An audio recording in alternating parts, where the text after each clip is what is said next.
memberikan keterangan dan sebagai warga negara yang ingin ikut serta di dalam memastikan tata kelola pemerintahan berjalan dengan baik. Saya berharap nantinya keterangan yang saya berikan. Lalu saya pernah bertugas di sana juga sebagai Ketua Komite Etik itu di tahun 2013. Pernah juga ditunjuk dari tim 8 tahun 2009. Itu semua ada 17 pertanyaan yang disampaikan. 9 pertanyaan sifatnya formil, biografis, jadi seperti nama.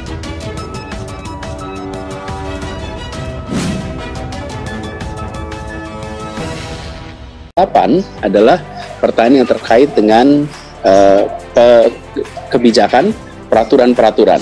Jadi kemarin diskusinya lebih banyak mengenai peraturan-peraturan yang ada. Akan bisa membantu tugas KPK di dalam menuntaskan persoalan korupsi yang sedang diproses. Jadi saya akan sampaikan semua yang dibutuhkan dan semoga itu bermanfaat bagi KPK. Usai diperiksa KPK, Anies Baswedan singgung keterlibatannya di tim 8 bentukan SBY tahun 2009. Wadidaw, SBY mimpi buruk lagi. Anies seret namanya saat dipanggil KPK. Politik pencitraan ternyata sudah ada sedari dulu, jauh sebelum Anies Baswedan memimpin Jakarta. Ya, politik pencitraan ini dimainkan oleh Partai Demokrat yang saat itu menjadi petahana kala SBY menjabat sebagai Presiden Republik Indonesia. Slogan "Katakan Tidak Pada Korupsi" akan selalu menghantui SBYCS karena kasus demi kasus mulai terbongkar dan terkuat. Teranyar Gubernur DKI Jakarta Anies Baswedan selesai memberikan keterangan untuk kasus pengadaan lahan Munjul setelah dipanggil penyidik Komisi Pemberantasan Korupsi. Usai memberikan keterangan di KPK, Anies Baswedan menyebut siap bantu KPK dalam memberantas korupsi terkait dengan dugaan kasus korupsi di Perumda Pembangunan Saranajaya. Setelah diperiksa KPK, Anies Baswedan mengingat saat dirinya terlibat sebagai Ketua Komite Etik Lembaga Anti Rasuah tahun 2013 lalu. Kemudian pada tahun 2009, ia juga bertugas sebagai anggota tim 8 yang ditunjuk oleh Presiden Susilo Bambang Yudhoyono. Lalu saya pernah bertugas di sana juga sebagai Ketua Komite Etik itu di tahun 2013. Pernah juga ditunjuk dari tim 8 tahun 2009. Itu semua adalah bagian dari di dalam kapasitas apapun kita bantu usaha untuk pemberantasan korupsi. Lalu tahun 2009 bertugas sebagai anggota tim 8 yang ditunjuk oleh Presiden, katanya sebagaimana melansir dari akun resmi Instagram Anies Baswedan Selasa 21 September. Anies Baswedan juga bercerita saat dirinya bertugas sebagai rektor di Universitas Paramadina. Saat itu ia menerima mata kuliah anti korupsi sebagai mata kuliah wajib yang diikuti oleh seluruh mahasiswanya. Satu-satunya kampus yang menjadikan anti korupsi sebagai MKDU bukan sekedar mata kuliah pilihan, ujarnya. Jadi sejak lama dulu ketika saya masih bertugas di kampus, karena di kampus kita bantu dengan membuat mata kuliah anti korupsi. Waktu itu menjadi mata kuliah wajib dan kampus pertama di dunia dan satu-satunya di dunia yang menjadikan anti korupsi sebagai mata kuliah wajib untuk seluruh mahasiswa. Diketahui Anies Baswedan diperiksa KPK terkait kasus dugaan korupsi lahan Munjul. Saat diperiksa penyidik KPK, ia mengaku mendapatkan 8 pertanyaan terkait dengan pengadaan rumah DP 0 rupiah yang saat ini masih dalam penyidikan KPK. Jadi tadi alhamdulillah sudah selesai memenuhi panggilan untuk memberikan keterangan ada 8 pertanyaan yang terkait dengan program pengadaan rumah di Jakarta, kata Anies. Dia mengatakan sejumlah pertanyaan yang dilayangkan penyidik menyangkut landasan program dan seputar peraturan-peraturan yang ada di Jakarta.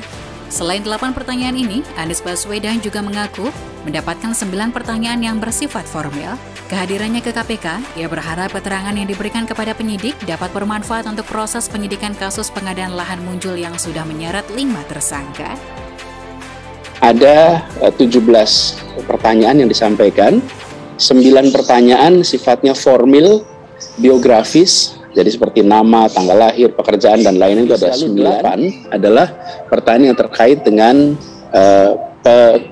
kebijakan, peraturan-peraturan. Jadi kemarin diskusinya lebih banyak mengenai peraturan-peraturan yang ada.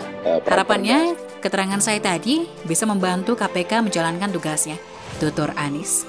Hanya saja Anies Baswedan tidak banyak berbicara mengenai substansial kasus ini. Ia menyerahkan semuanya kepada penyidik KPK. Menyangkut substansi biar KPK menjelaskan, dari sisi kami menjelaskan tentang apa yang jadi program, ucapnya. Sebelumnya, penyidik KPK juga sudah memeriksa sejumlah pejabat Pemprov DKI Jakarta dan pihak korporasi untuk mendalami kasus ini, diantaranya Kepala Badan Pengelola Keuangan Daerah DKI Jakarta, Edi Sumantri, Kepala Badan Pembina BUMD Provinsi DKI Jakarta Riyadi, dan Senior Manajer Divisi SDM dan Umum Perumda Pembangunan Saranajaya Sri Lestari. Ada lagi Ajeng Amelia, bagian keuangan PT Adonara Propertindo, Direktur PT Embrio Andias Giraldo, dan Andika Satiharudi dari pihak swasta.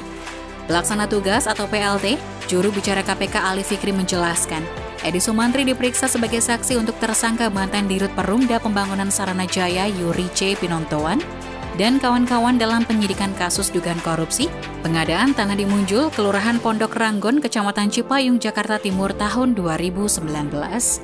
Tim penyidik terus melakukan pendalaman melalui keterangan saksi terkait dengan dilakukannya proses pencairan penyertaan modal daerah oleh Pemprov DKI Jakarta kepada Perumda Saranajaya yang diantaranya diperuntukkan bagi pengadaan tanah di Munjul, Kelurahan Pondok Ranggon, Kecamatan Cipayung, Kota Jakarta Timur, katanya.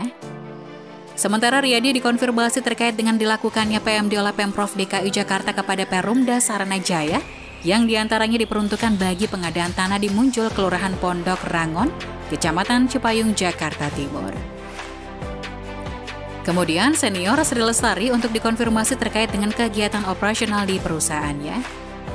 Sri Lestari juga dikonfirmasi dugaan adanya perintah khusus tersangka Yuri C. Pinontoan untuk memperlancar proses pengadaan tanah di Munjul, Kelurahan Pondok Rangon, Kecamatan Cipayung, Jakarta Timur. Lalu Ajeng Amelia, Andias Giraldo, dan Andika dikonfirmasi terkait dengan operasional keuangan dari PT Adonara Propertindo yang diduga digunakan untuk pengadaan tanah di Munjul. Untuk diketahui, dalam kasus ini KPK telah menetapkan 5 orang tersangka. Direktur Utama Perumda Saranajaya Yuri C. Pinontoan, Direktur PT Adonara Propertindo Tommy Andrian, Wakil Direktur PT Adonara Propertindo Anja Runtuwene, Direktur PT Aldira Berkah Abadi Makmur atau ABAM Rudi Hartono Iskandar, dan 1 tersangka korporasi PT Adonara Propertindo. Atas perbuatannya, para tersangka diduga telah mengakibatkan kerugian keuangan negara sebesar 152,5 miliar rupiah.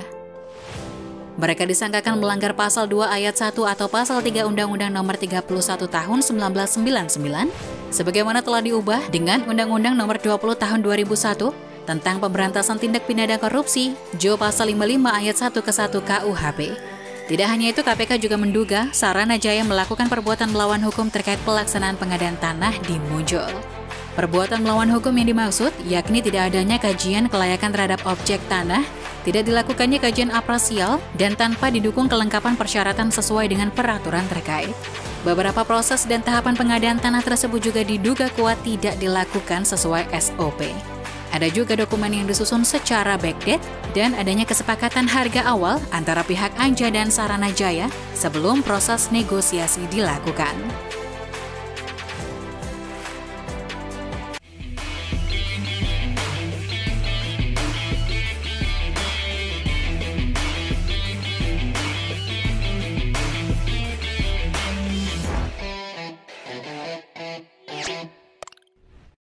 Jangan lupa untuk subscribe dan nyalakan lonceng notifikasinya.